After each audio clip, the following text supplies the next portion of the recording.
Hello बच्चों। हम twelfth math की एक्सरसाइज 1.1 कर चुके हैं, जिसमें हमने पढ़ा था रिलेशंस के बारे में।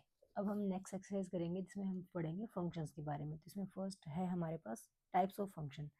तो फंक्शंस वर्ड जो है हम 11th क्लास में रीड करके आए थे बेटा, है ना। 11th में रीड किया था, तो वहाँ पे सिर्फ आपको फंक्शन के बारे में इतना ही बताना था कि कोई भी आपको दे रखा था कार्टेशियन प्रोडक्ट के अकॉर्डिंग, कार्टेशियन प्रोडक्ट, उसके बाद रिलेशन, उसके बाद फंक्शंस थे। तो भी कोई भी जैसे आपको दे रखा था वो फंक्शन है या नहीं है ना।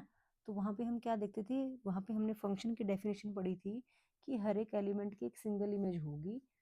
तो एक एलिमेंट की एक ही इमेज अगर है तो हम उसको फंक्शन बोलते थे। ठीक है, सिर्फ इतना सा ही आपने 11th में पढ़ा था। उसके बाद मेन जो है हमारे पास यहाँ पे फंक्शंस की टाइप्स आ जाती हैं, जिसमें हमारे पास एक है वन वन, एक है मैनी वन और एक है ऑन टू। ठीक है, one one function, many one function और ऑन टू फंक्शन, यही है जो मेन इंपॉर्टेंट है हमारे पास ट्वेल्थ में। इन्हीं में से आपके क्वेश्चंस भी बनते हैं बेटा। ठीक है, तो इसके लिए मैं आपको एक डायग्राम दिखाना चाहती हूँ। तो देखो एक बार ध्यान से, हमें ये डायग्राम बना के दिखा रखे हैं।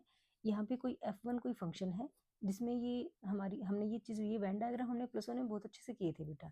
तो वन की जो इमेज है वो ए है, टू की इमेज बी है, थ्री की इमेज डी है और फोर की इमेज सी है। ठीक है, ऐसे सब में इमेजेस दिखा रखी है आपको, चार तरह के अलग अलग फंक्शन दे रखे हैं। तो जो वन वन फंक्शन होता है ना, वो नाम से ही पता चल रहा है, one one means one domain, one range. ठीक है, कि एक एलिमेंट की अगर एक ही इमेज होगी, एक ही रेंज होगी, तो उसको वन वन बोलेंगे। ठीक है, मैनी वन मीन्स एक से ज्यादा की, मोर देन वन की एक इमेज होगी, या एक की मोर देन वन इमेज होगी, मैनी वन से काउंट हो जाता है वो। ठीक है, तो वन वन और मैनी वन को देखो, यहाँ पे देखो, वन की इमेज वन, टू की इमेज बी, थ्री की इमेज डी, फोर की इमेज सी। तो हम इस फंक्शन को क्या कहेंगे, वन वन फंक्शन कहेंगे बेटा। ठीक है, यहाँ पे देखो, वन की इमेज ए है, टू की इमेज भी ए है। इट मीन्स ये एक की एक इमेज नहीं हुई ना, दो की इमेज एक होगी। तो इसको हम क्या बोलेंगे, मैनी वन फंक्शन बोलेंगे। क्लियर है बेटा।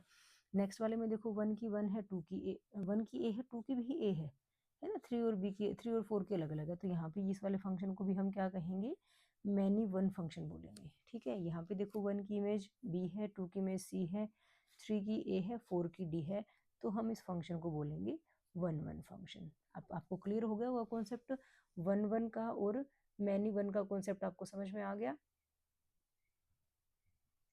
कि वन वन फंक्शन कौन सा होता है और मैनी वन कौन सा। वन इमेज की अगर वन ही इमेज है तो उसको वन वन फंक्शन बोलेंगे।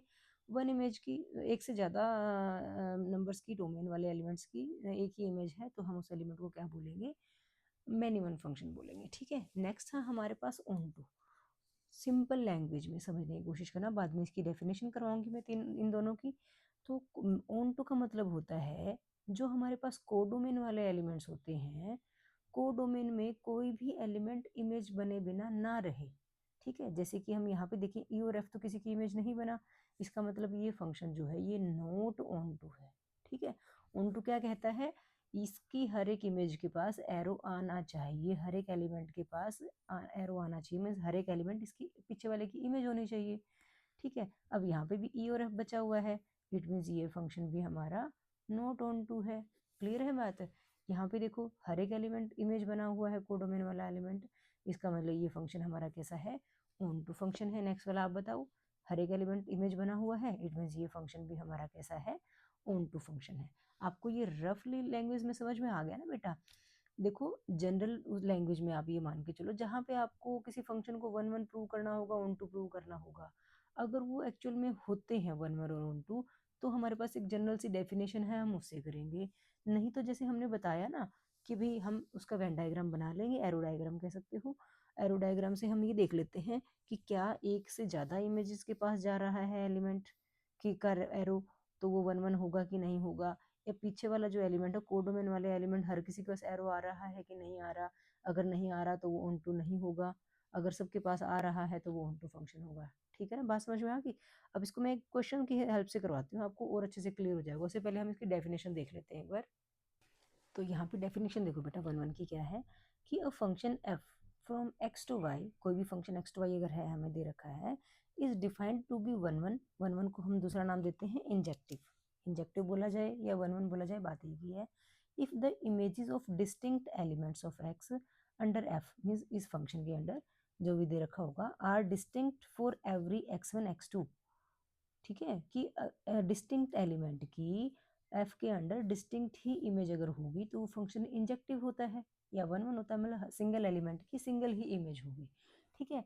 या फिर इसको दूसरी लैंग्वेज में बोला कि for every element x1 x2 जो कि हमारे x को बिलोंग कर रहे होंगे, हमने fx1 is equal to fx2 अगर ले लिया है, implies x1 equals x2, means अगर हमने x1 और x2 दो एलिमेंट्स की इमेज एक ही ले ली है तो उस फंक्शन में x1 और x2 कुछ अलग नहीं होंगे, वो सेम ही होंगे, ठीक है। ये जो लैंग्वेज है, ये जो है मैं अंडरलाइन कर रही हूँ, ये बहुत ज़्यादा इंपॉर्टेंट है। इसी की हेल्प से हम क्वेश्चंस को करेंगे कि हम दो एलिमेंट्स ले लेंगे x1 x2, हम दिखा देंगे कि इमेज x1 की और x2 की सेम है, लेकिन लास्ट में पता चलेगा कि वो x1 और x2 इक्वल ही थे, इट मीन्स वो फंक्शन क्या हो जाएगा, 1 1 हो जाएगा। Otherwise F is cold many one, अगर ऐसा नहीं होता है तो मीन्स फंक्शन क्या हो जाएगा हमारा, मैनी वन। हमने एरो डायग्राम से भी समझ लिया ना, एक एलिमेंट का एरो अगर एक ही एलिमेंट के पास जा रहा है तो 1 1 होता है वो, अगर वो मोर देन 1 के पास जा रहा है तो वो 1 1 नहीं होगा, क्या हो जाता है, मैनी वन हो जाता है, ठीक है। ऑन टू की डेफिनेशन देख लो क्या कहता है, a function F from x to y is said to be onto or surjective if every element of y, इसका है, अब ऑन टू इसके लिए इम्प्लाई करते हैं हम, ठीक है। ऑन टू इसके लिए यूज होता है, 1 1 हमारा एक्स के लिए यूज होता है। आप ये थोड़ा सा इस ढंग से भी समझ सकते हैं कि ऑन टू में हम इस वाले को यूज करते हैं, 1 1 में इसको यूज करते हैं एक्स वाले एलिमेंट को, और ऑन टू में हम वाई वाले एलिमेंट की हेल्प से काम करते हैं, ठीक है। A function F from x to y is said to be onto या surjective if every element of y, कि वाई का हर element is the image of some element of x, कि y का हर एक एलिमेंट x के किसी न किसी एलिमेंट की इमेज होगा ही होगा, एवरी एलिमेंट ऑफ y, ठीक है। यही हमने कहा था नॉर्मल उसमें कि हम जब एरो डायग्राम बनाते थे कि y का हर एक एलिमेंट के पास एरो आना चाहिए, वो किसी न किसी की इमेज होना चाहिए, ठीक है। तो क्या कहा है, every element of y is the image of some element of x under function, ठीक है। दूसरी लैंग्वेज में क्या कहा, that is for every y belongs to y, y element जो हमारे y को इसको बिलोंग कर रहा है, there exist an element x, इस हर y के लिए इस x के अंदर एक x होगा, such that F X is equal to क्या होगा, y होगा।